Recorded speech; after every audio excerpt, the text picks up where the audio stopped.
بسم اللہ الرحمن الرحیم نحمدہ ونصلی علی رسولہ الکریم۔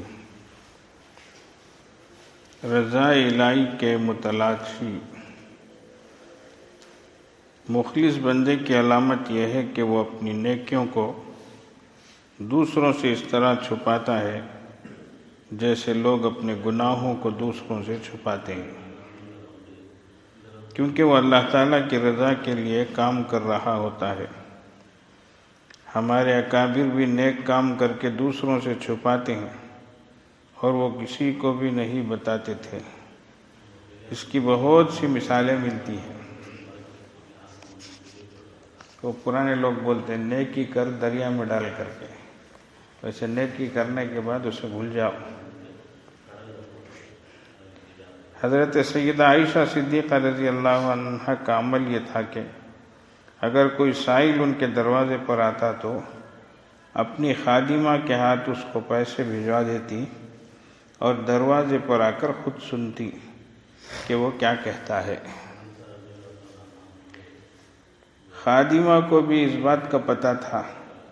اس نے ایک دن پوچھ لیا کہ ام المؤمنین، آپ کے ایک عمل کی ہمیں سمجھ نہیں آتی کہ آپ کے در پر جب بھی کوئی سائل مانگنے آتا ہے تو آپ اس کو ہمارے ہاتھ سے دلواتی ہیں، مگر پردے کے پیچھے جا کر سنتی ہیں کہ اس نے کیا کہا۔ اس کی کیا وجہ ہے؟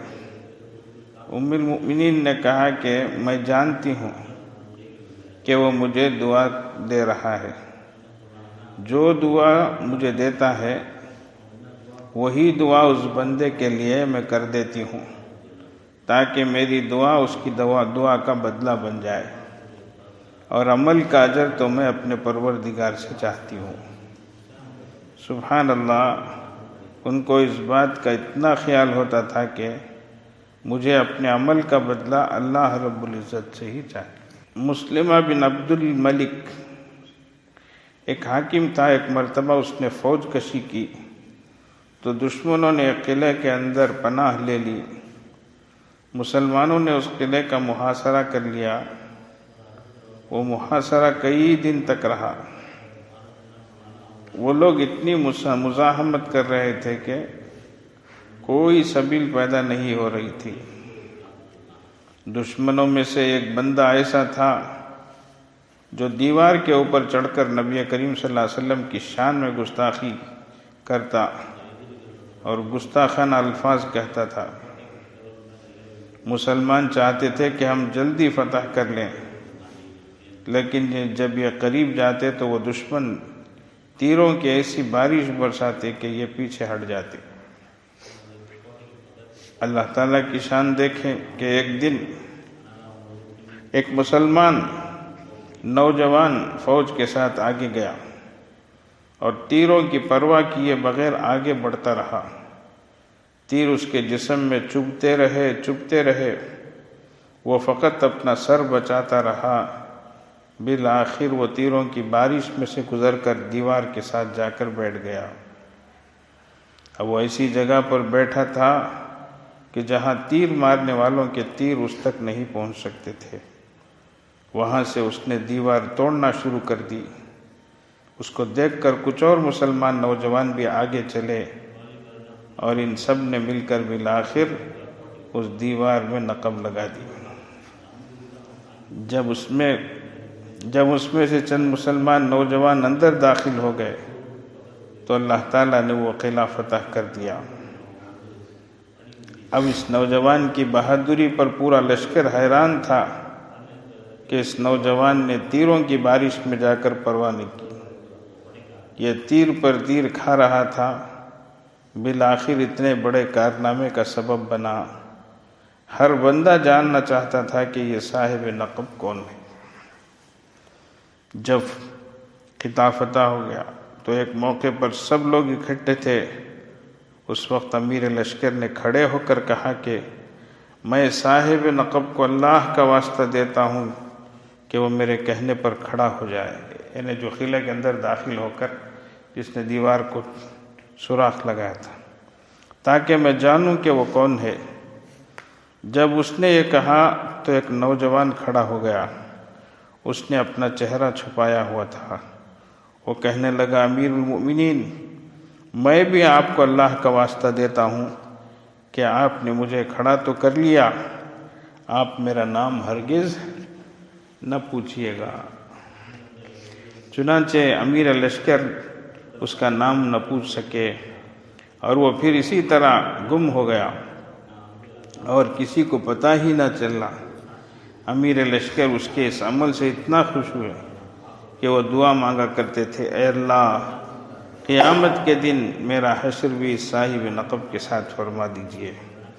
سبحان اللہ، وہ اتنا مخلص بندہ تھا کہ اس نے اتنا بڑا کام کر دیا، اور وہ یہ بھی نہیں چاہتا تھا کہ میرا نام بھی لوگوں کو معلوم ہو۔ اللہ، یہ دیکھو ایک بزرگ کا قصہ۔ 4 صدی ہجری میں ایک بزرگ ابو عمر مجاہد رحمہ اللہ گزرے ہیں۔ ان کے وقت میں حاکم نے لوگوں کے فائدے کی خاطر ایک فلاحی کام کروانا تھا، لیکن اس میں بہت زیادہ پیسہ لگتا تھا، جبکہ اس کے پاس اتنی رقم نہیں تھی۔ اس نے ابو عمر مجاہد سے عرض کیا، حضرت، میں چاہتا ہوں کہ میں یہ صدقہ جاریہ کا کام کروں، لیکن میرے پاس خزانے میں اتنا پیسہ نہیں ہے کہ میں کام کر سکوں۔ حضرت رحمۃ اللہ علیہ نے اس کو 2 لاکھ دینار دے دیے۔ وہ یہ رقم لے کر بہت خوش ہوا۔ بادشاہ وقت جو ہے، ایک اللہ والے کے پاس سے پیسہ لیا ہے۔ اگلے دن اس نے لوگوں کو بلایا اور ان کو ترغیب دی کہ جو رقم بچتی ہے وہ بھی آپ لوگ دے دیں، اور بات کرتے کرتے اس نے لوگوں کو بتا دیا کہ ابو عمر مجاہد رحمۃ اللہ علیہ نے بھی مجھے 2 لاکھ دینار عطا کیے ہیں۔ اب بادشاہ جو ہی یہ بولا کہ انہوں بھی 2 لاکھ دینار دیے ہیں، جیسے ہی اس نے یہ کہا تو ابو عمر مجاہد رحمہ اللہ کھڑے ہو گئے اور کہنے لگے، امیر صاحب، مجھ سے یہ غلطی ہو گئی کہ میں نے یہ رقم آپ کو دے تو دی، مگر میں اپنی والدہ سے اس کی اجازت نہیں لے سکا۔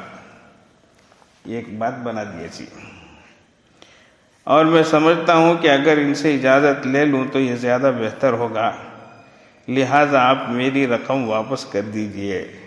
سب کے سامنے بولے، میں کل جو 2 لاکھ درہم دیا وہ مجھے واپس دے دو۔ اب کیا ہوا، کل جو لوگ تعریف کیے سمجھتے وہ لوگ تصویر پڑھنا شروع کیے، کیا ہی کہہ رہا ہے بڈھا کہاں کی، کیسا آدمی انہیں دے دال کو پھر واپس مانگتا ہے کہ تو دینا کہیں کو تھا، ایسا کر اللہ۔ اب جب اس نے اتنے لوگوں میں اپنی رقم واپس مانگی تو جو لوگ پہلے تعریفیں کر رہے تھے، اب ان سب نے اسے بری نظر سے دیکھا اور کہا، یہ کیسا بندہ ہے۔ امیر وقت کو بھی وہ رقم واپس کرنی پڑی۔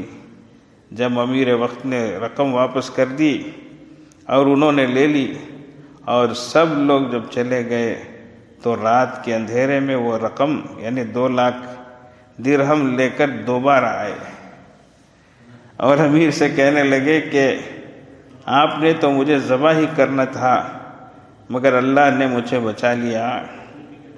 میں نے والدہ کا بہانہ بنایا تھا، حالانکہ یہ رقم میری ہے، میری ملکیت ہے۔ اب میں آپ کو یہ دوبارہ اللہ کے نام پر دیتا ہوں، آپ میرا نام کسی کے سامنے نہ لیجیے۔ سبحان اللہ، ایسا بھی اپنے عمل کو چھپاتے تھے۔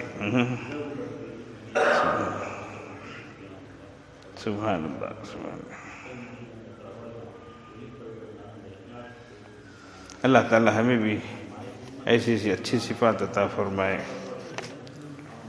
اور اپنی نیکیوں کو دوسروں پر ظاہر ہونے سے اللہ تعالی ہم سب کو بچائے، اور اپنے مخلص بندوں میں ہم کو شامل فرمائے۔ باقی تھوڑی دیر کے لیے مراقبہ کر لیں، پھر دعا ہوگی۔ آنکھوں کو بند کر لیں، سر کو جھکا لیں، دنیا اور دنیا میں جو کچھ ہے اس سے ہٹ کٹ کر اللہ کی طرف متوجہ ہو جائیں۔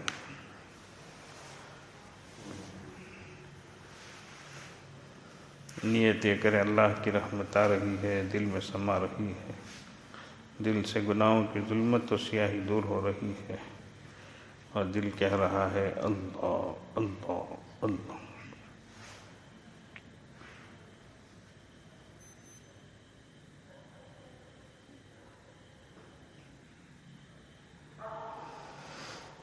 لا الہ الا اللہ سبحان ربی العلی العلی الوہاب۔ دعا فرما لے اللہم لک الحمد و لک الشکر لا نحصی ثناء علیک انت کما اثنیت علی نفسک فلک الحمد حتی ترضی۔ یا ربی لک الحمد کما ینبغی لجلال وجہک وعظیم سلطانک۔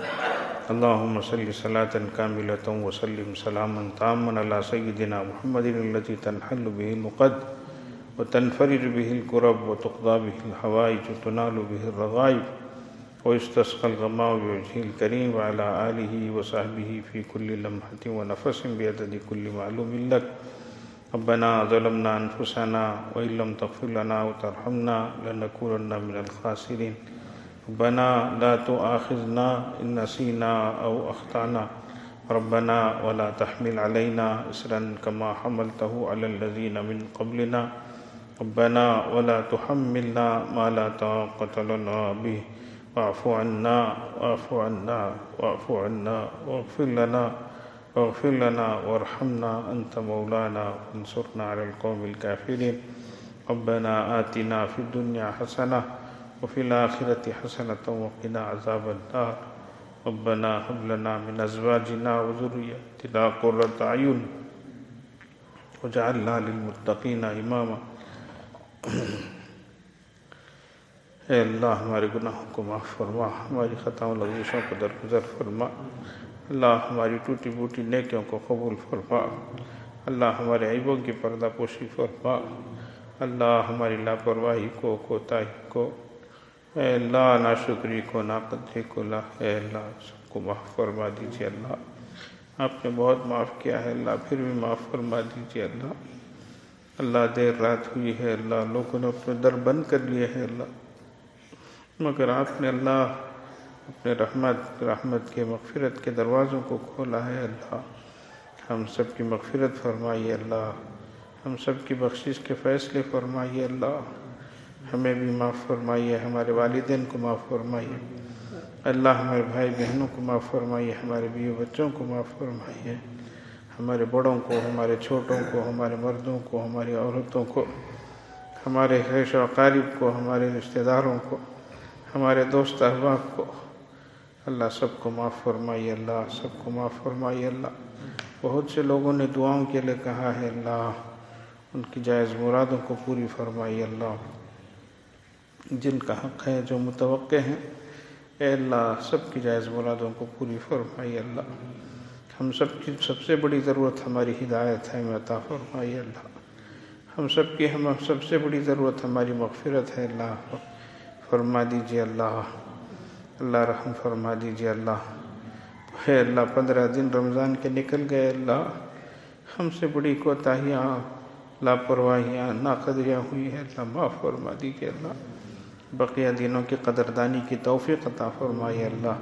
اپنے فضل سے ہمت عطا فرمائیے، حوصلہ عطا فرمائیے، صحت عطا فرمائیے، سلامتی عطا فرمائیے۔ اللہ ظاہری روحانی باطنی بیماریوں سے بچائیے، اللہ ہر کمزوری سے بچائیے۔ اللہ اے اللہ زہر سے سحر سے بچائیے، اللہ ہر بری نظر سے بچائیے، اللہ حاسدین کے حسد سے بچائیے، اللہ شریروں کی شرارت سے بچائیے۔ اللہ ہم سب کے اولاد کو نیک صالح بنائیے، اللہ برے ماحول سے بچائیے، بری عادتوں سے بچائیے، اللہ بری صحبتوں سے بچائیے، اللہ اولاد کے دکھوں اور دردوں سے بچائیے، اللہ اولاد کے دکھوں اور دردوں سے بچائیے۔ اللہ جوان بچے بچیوں کا نکاح آسان فرمائیے۔ اللہ اے اللہ بے اولادوں کو نیک صالح اولاد عطا فرمائیے۔ اللہ اے اللہ پوری امت کو قرض سے مرض سے بچائیے، اللہ قلت سے ذلت سے علت سے بچائیے۔ اللہ اے اللہ خاص طور سے فلسطین کے مسلمانوں کی ہر طرف سے مدد فرمائیے، اللہ رحم فرمائیے، اللہ کرم فرمائیے۔ اللہ بڑی بری حالت ہے، اللہ ایسے وقت میں بھی اللہ آپ کے بندے روزے رکھ رہے ہیں، اللہ ساری پریشانیاں برداشت کر رہے ہیں۔ اللہ رحم فرما دیجیے، اللہ رحم فرما دیجیے۔ اللہ ہم پوری امت کی طرف سے دعا مانگتے ہیں، اللہ اے اللہ اقوام عالم کے سامنے نہتے کھڑے ہیں اللہ، کوئی پرسان حال نہیں ہے اللہ، رحم فرما دیجیے اللہ، کرم فرما دیجیے اللہ، فضل فرما دیجیے اللہ۔ قیامت میں وہ بھی کھڑیں گے، ہم بھی کھڑیں گے اللہ، ان کا کیا مقام ہوگا اللہ، اور ہم سے آپ نے پوچھ لیا تو تم نے کیا کیا اللہ، ہم تو بڑے ناقدرے نکلیں گے اللہ، بڑے ناشکرے نکلیں گے اللہ، اے اللہ ہم تو پکڑے جائیں گے اللہ، معاف فرما دیجیے اللہ، معاف فرما دیجیے اللہ، سب کے حق میں بہتری کے فیصلے فرما دیجیے اللہ، اے اللہ قرض سے مرض سے بچائیے اللہ، ذلت سے علت سے ذلت سے بچائیے اللہ، ہماری جائز مرادوں کو پوری فرمائیے اللہ، جو مانگا ہے عطا فرمائیے، جو مانگنے سے رہ گیا عطا فرمائیے۔ وصلی اللہ علی خیر خلقہ محمد وآلہ وصحبہ اجمعین برحمتک یا ارحم الراحمین۔